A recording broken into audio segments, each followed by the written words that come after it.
10년을 넘게 끌었던 영남권 신공항 대신 김해공항을 확장하는 것으로 최종 결론이 났습니다. 정부는 기존 김해공항 시설을 확충해 신공항 수요를 대체하겠다는 계획인데요. 이와 관련한 자세한 소식 보도국 경제부 김종성 기자와 함께 살펴보겠습니다. 어서 오세요. 네, 안녕하세요. 네, 오늘 결정으로 정말 놀라신 분들 많으실 것 같은데요. 네네. 우선 그 김해공항 확장으로 급선회한 이유부터 좀 짚어주실까요? 네, 정말 전격적으로 오늘 결정이 이루어졌다 이렇게 평가를 하시는 분들이 상당히 많습니다. 네. 신공항, 그러니까 그 공항을 새로 짓는 것이 아니라 그 일종의 지금 이미 지어진 김해공항 시설을 더 확충하는 방안으로 지금 짜여져 있거든요. 이번 계획이요. 그래서 항공교통 관제라든지 여러 사안을 고려했을 때 정부는 새로 공항을 만드는 것보다 기존 공항을 신공항처럼 더 확충하는 것이 낫다라고 이렇게 결론을 내린 것으로 지금 해석이 되고 있습니다. 네. 그 파리공항공단 엔지니어링 측도 이 부분에 대해서 많은 이야기를 하는데 시간을 할애했는데요. 여러 점수도 고려했지만은 향후 신공항이 정해진 이후에 정치적인 법적인 상황 역시 고려했다라고 이야기를 할 정도로 고민이 상당히 많았음을 간접적으로 시사를 했습니다. 네. 모든 시나리오를 고려했을 때 결국에는 부산 가덕도냐 아니면 경남 밀양이냐 여기 두 곳 모두가 아니고 김해공항이 오히려 더 많은 가점을 받았다 이야기를 하고 있는 상황입니다. 네. 자, 어쨌든 이제 결정이 났으니까요. 향후 계획이 어떻게 진행될지도 좀 궁금한데요. 네, 공항 입지 요소 중에서 여러 가지를 고려한 것 중에 총점을 고려했을 때 가장 높은 점수를 받았던 것이 바로 김해공항이다. 제가 앞에서도 설명을 드렸는데요. 네. 그렇기 때문에 영남권에서 이 김해공항을 가장 우수한 공항, 그리고 또 영남권 주민들이 이용하는 데 한치의 불편함이 없는 공항으로 만들겠다. 이렇게 국토부 장관이 이야기를 했습니다. 어떤 이야기를 했는지, 어떻게 추진이 되는지 내용 한번 들어보도록 하겠습니다. 네. 기존 김해공항을 단순히 보강하는 차원을 넘어 활주로와 터미널 등 공항 시설을 대폭 확충하고 공항으로의 접근 교통망도 함께 개선하는 방안입니다.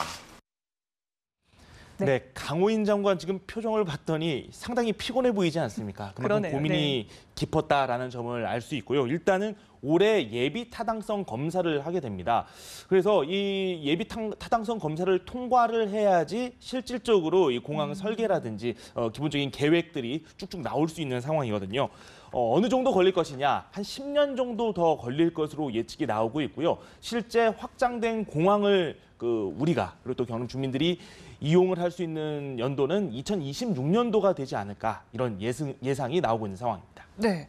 이제 김해공항이 확장된 이후에는 어떤 모습일까? 좀 구체적으로 나온 안이 있습니까? 네, 오늘 질의응답 시간에 구체적인 안이 또 나왔습니다. 3,200m, 그러니까 3.2km 정도의 활주로 한 본을 더 만들겠다라고 이야기를 했는데 네. 기존의 김해공항에다가 이 한 본의 활주로를 더하게 되면 총 3본의 활주로가 구성이 되게 되는 겁니다. 그런데 물론 이 3곳 중에 한 곳 같은 경우는 군용으로 또 활용이 되고 있기 때문에 네. 3개를 다 이용하게 된다라고 보기에는 좀 어려운 면이 있는 게 분명합니다. 터미널 그리고 또 관제탑 같은 시설들도 최신화해서 더 짓는다고 하는데 이 시설들이 다 만들어지게 되면은 그 규모가 어느 정도 될 것이냐 이 부분에 대해서 상당히 궁금증을 갖고 계시는 분들도 있는데요. 네. 지금 인천공항의 한 절반 정도 크기로 조성이 된다라고 보시면 될 것 같습니다. 네, 사실 뭐 여러 가지 상황을 고려했을 때 가장 합리적인 방안이다 네네. 이렇게 발표를 하긴 했습니다만 사실 안전성 문제도 그렇고 여러 가지 문제가 제기되지 않았었나요? 그렇습니다. 이 김해공항이 그렇다면 과연 그동안 어떻게 운영이 됐느냐 이 부분도 살펴봐야 되는데요. 24시간 동안 운영되는 공항이 아니었습니다. 왜 그러냐면 그 인근의 주민들의 소음 문제 때문에 좀 항의가 많이 들어왔었던 것이 사실이거든요. 네. 그래서 이 소음 문제라든지 그리고 공항 북쪽에 있는 산들이 있는데 이 부분을 또 어떻게 처리를 하느냐 이게 숙제로 남아있는 게 사실입니다. 그래서 공항을 확장해서 신공항 수준으로 운영을 하게 된다면 이 부분이 분명 변수가 될 것이 분명한데요. 이 과거 이 김해공항 확장과 관련해서 여러 용역 조사가 있었거든요. 네. 6차례 정도 있었는데 그 타당성이 좀 맞지 않다라는 그런 의견들이 많았는데 그렇죠. 경제성 같은 경우는 일부 해소된 면이 있습니다. 이 공항 이용객들이 늘었기 때문에 그래서 이 향후에 어떻게 또 이 단점을 극복할지 여부를 좀 잘 살펴봐야 하고요. 예. 그리고 부산시 같은 경우도 김해공항 확장하는 데 있어서 좀 반발감이 분명 있을 겁니다. 왜 그러냐면 부산에서도 서부산권을 신도시로 개발을 하려고 하는 그런 움직임이 있었는데 기존의 부산시가 가지고 있었던 개발 계획을 수정을 해야 하는 그런 좀 변수가 있거든요. 그래서 예. 이 부분도 어떻게 해결을 할 것인지 또 하나의 변수가 될 것으로 보이고요.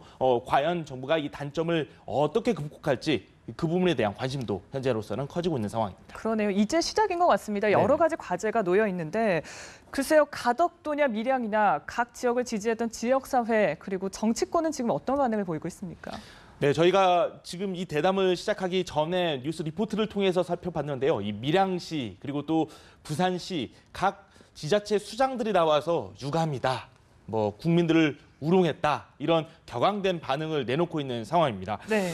일단 서병수 부산시장 같은 경우에는 이런 이야기를 또 했거든요. 가덕도 신공항이 유치가 될 수 있도록 노력하겠다라는 이야기를 했는데 지금 일단 가덕도 신공항 이야기가 나오는 게 아니라 지금 김해공항 확장에 대한 이야기가 나오고 있는데 사실상 이 신공항에 대해서 반대를 하는지 뭐 찬성을 하는지 좀 애매모호한 이야기를 하는 상황이라서 네. 그 부분에 대한 관심이 좀 나오고 있는 상황이고요. 예. 정치권에서는 대체적으로 이 무난한 결정이 나온 게 아니냐라는 이야기를 하고 있습니다. 새누리당 쪽에서는 아무래도 정부가 어렵게 결정을 내린 만큼 그 부분을 존중을 해야 된다라는 이야기를 하고 있는 상황이고요.